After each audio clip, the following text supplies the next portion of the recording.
प्रतिष्ठा की। जिनको मिल भी गया वो भयभीत है छूट न जाए, आगे मैं इसी पद में स्थित रहूं, आगे इस भोग को भोगता रहूं, आगे हमारे पास संपत्ति बढ़ती रहे। चाह कभी पूर्ण नहीं हुई, चाह जीवन भर जलाती रहती है।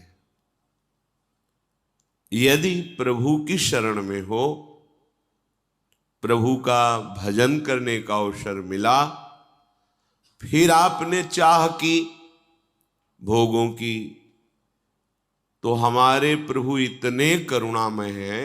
बहुत विचार की बात कह रहा हूं, केवल भावुकता से नहीं।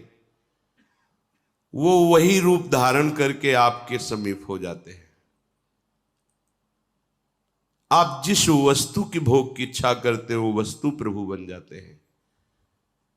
जो भोग की इच्छा करते हैं, जो इच्छा करी हो मन माही, हरि प्रसाद कछ दुर्लभ नहीं। जब वही सब कुछ बने हैं, शास्त्र सिद्धांत है, जब सृष्टि नहीं थी तो मैं ही था, जब सृष्टि नहीं रहेगी तो मैं ही रहूंगा, बीच में जो कुछ भी है वो सब मैं ही हूं। तो आपने चाह प्रभु की प्रभु रूप से नहीं की, इसलिए प्रभु नहीं मिल रहे।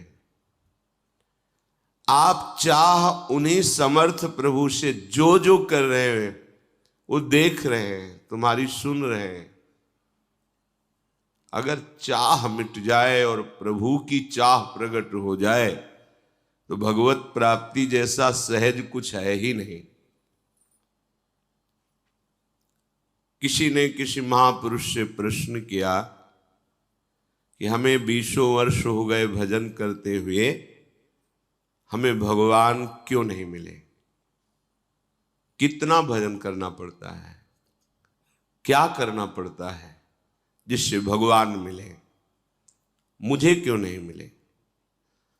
तो उन महापुरुष ने कहा, तुम सत्य को साक्षी करके सच्चे हृदय से बताना, क्या तुम्हारे मन में भगवान से मिलने की वास्तविक चाह है? थोड़ी देर शांत रहे और कहा, कभी कभी ऐसा आता है कि भगवान मिल जाते तो ठीक है। बोले, चाह का स्वरूप नहीं है। आप कोई व्यापार करते हैं, उस व्यापार में आप क्या चाह करते हैं कि अच्छी लाभ वृत्ति हमारी पूर्ण हो, हमें अच्छा धन प्राप्त हो, और जब नहीं प्राप्त होता तो आपको कैसा लगता है? तो बहुत जलन होती है और व्याकुलता होती कि मुझसे क्या कमी रह गई, जो मुझे लाभ मिलना चाहिए व्यापार में वो लाभ क्यों नहीं मिला। बोले, इसे चाह कहते हैं। ये चाह है। आपका हृदय जलने लगे, अंतर दाव लगी रहे, धुआं न प्रगटे कोय, कह जाने दिल आपनो, या जा सिर बीती होए। अंतर में आग लग जाए, क्यों नहीं प्रभु मिल रहे? बोले, आपको सुख से नींद आती है, भोजन अच्छा लगता है, परिवार से बातें करने में अच्छा लगता है, घूमना फिरना अच्छा लगता है, सच्ची बताना। बोले, जी। तो बोले, अभी चाह ही नहीं प्रभु की मिलन की। चाह जब प्रकट होती है तो विषय भोग, निद्रा, हंसी, जगत प्रीति, बहुबात, ये अच्छा ही नहीं लगता, कुछ अच्छा नहीं लगता। तद विस्मरणेन परम व्याकुलते थी।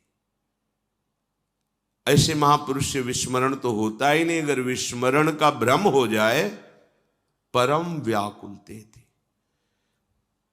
तड़पने लगते हैं, प्राण व्याकुल होने लगते हैं। और भोग सामग्री, लोक लोकांतर की पद प्रतिष्ठा चाह से ही केवल पूर्ण नहीं होती, उसके लिए आपको प्रयत्न करके साधना, सुकृत, पुण्य, तपस्या और भी सब करना पड़ेगा। लेकिन सच्ची मानो प्रभु की प्राप्ति केवल चाह से होती है।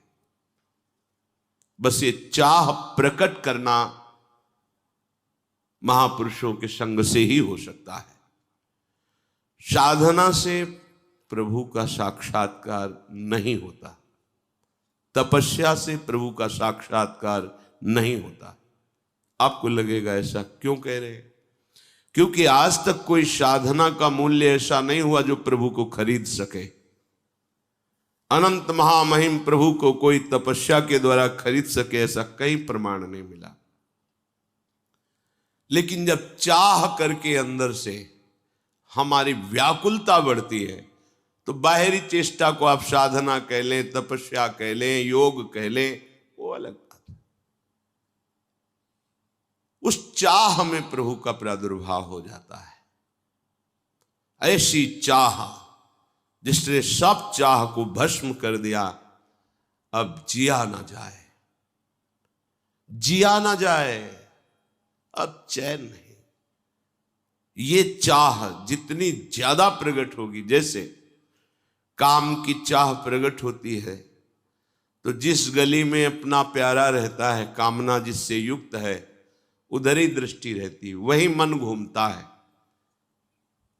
तो आपको प्रभु की चाह हुई, प्रभु के चरणों में मन घूमता है, प्रभु के नाम में, प्रभु के रूप में, प्रभु के लीला में, प्रभु के धाम में नहीं, तो चाह कहां है? जिससे सच्चा प्यार हो जाता है उसके लिए प्राण पुष्प की तरह न्यौछावर करने में उत्साह रहता है उस प्रेमी को, कि अगर मेरा प्यारा मांग ले तो मैं प्राणों को फूल की तरह समर्पित कर दूं। आपको जरा सी प्रतिकूलता होती है और अपने प्यारे पे दोषारोपण करने लगते हैं, आप भगवान हो, आप ऐसा कर सकते थे, आपने क्यों नहीं किया। चाह,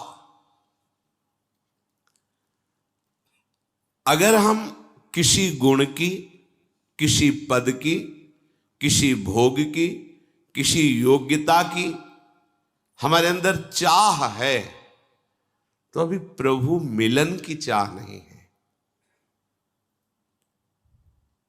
हमारा चित्त जिस विषय का चिंतन करता है, मेरे प्रभु अंदर बैठे देखते हैं, वो बेपरवाह हो जाते हैं। प्रभु लगे रहो, जो चाहोगे मैं वही रूप रख के आ जाऊंगा, वस्तु का, व्यक्ति का, पदार्थ, उनके सिवा कोई है नहीं। मत्ता परतरम नान्यत किंचिदस्ति धनंजय। और जब प्रभु मिलन की चाह होती है तो प्रभु चिंतित हो जाते हैं, भक्त बेपरवाह हो जाता है। अभी क्या है? प्रभु बेपरवाह है, हम चिंतित हैं। प्रभु मिलन के लिए नहीं, भोगों के लिए, पद प्रतिष्ठा, मान सम्मान, यश कीर्ति, ये बड़ा जाल है माया का, जो जितनी ऊंचाई होता है वही जाल फेंक कर फंसाने की कोशिश करती है। संसार की प्रत्येक वस्तु, व्यक्ति, स्थान, ये जब तक तुम्हारी चाह का विषय बनेगा तब तक भगवत साक्षात्कार साधना करने पर भी नहीं होता। इतना समझ लो कि साधन का केवल फल है असाधनों का त्याग हो जाना। बिना साधना के असाधन का त्याग नहीं होता, इसलिए साधन करना जरूरी है। पर साधन से भगवत साक्षात्कार हो जाएगा ऐसा हमने अभी तक कहीं सुना नहीं, पढ़ा नहीं। प्रभु का स्वभाव है कि जब तक प्रभु को आप चाहेंगे नहीं तब तक वो आपके सामने अपना रूप प्रकाशित नहीं करेंगे। ये हृदय की बात, मुख से आप रो के कह सकते हैं। देखो, अलग अलग वृत्तियां होती हैं। जब आपके आंसू निकलेंगे और आप कहते हैं मुझे लाडली कब मिलेंगे, तो यहां हृदय में आपके दर्शन से तत्काल पता चलता है कि लाडली के लिए आंसू नहीं है, किसी समस्या और दुख और आंतरिक वृत्ति से थकित होकर यह बात कही जाती है। वो समझ में आपके हृदय में उस समय केवल लाडली ही है और उनके मिलन के लिए प्राण व्याकुल है। समझाना नहीं, ये अध्यात्म है, परमार्थ है, इसमें बाहरी बातें नहीं चलती हैं। प्रभु हमें ऐसा प्यार करते कि हम जब चाहें, जिस रूप में चाहें, उसी रूप में भगवान हमारे सामने आते रहते हैं। त्रिलोचन जी ने चाह की कि मुझे नौकर मिल जाए, तो अखिल कोटि ब्रह्मांडों के साहब अंतर्यामी नाम रख करके नौकर के रूप में आ गए। अर्जुन ने चाह की कि गांडी जैसा धनुष, अक्षय तुड़ीर, समस्त दिव्यास्त्र, दिव्य रथ, दिव्य अश्व, तो सारथी भी दिव्य होना चाहिए। तो मेरे प्यारे सखा अगर सारथी रूप में हो तो मैं विश्व को परास्त कर सकता हूं। तो समस्त जगत के स्वामी सारथी बन के बैठ गए। जहां अर्जुन उच्च सिंह आसन पर, और सारथी का आसन कहां होता है? रथी की पादुका के पास। जिनके चरण रखने की चौकी को ब्रह्मा शंकर आदि अपने मस्तक से नमन करते हैं, वो प्रभु वहां बैठ गए। चाह जो करोगे, आप शरणागत हो, प्रभु के लाडिले हो, वो आपकी चाह पूर्ति करते रहेंगे। आपने मां, पिता, पत्नी, पुत्र, धन, संपत्ति, जो चाह की है वो बना हुआ आपके पास बैठा हुआ है। वही ये सच्ची बात। जब वो दर्शन कराते हैं ना, तब आपको अनुभव होगा कि अरे ये पर्दा हट जाता है पांच भौतिक, दिखा अरे वही वही वही। ये जो श्लोक लिखा हुआ है, विद्या विनय संपन्ने ब्राह्मणे गविहस्तनी स्वनी चैसुपाके चा पंडिता समदर्शिना।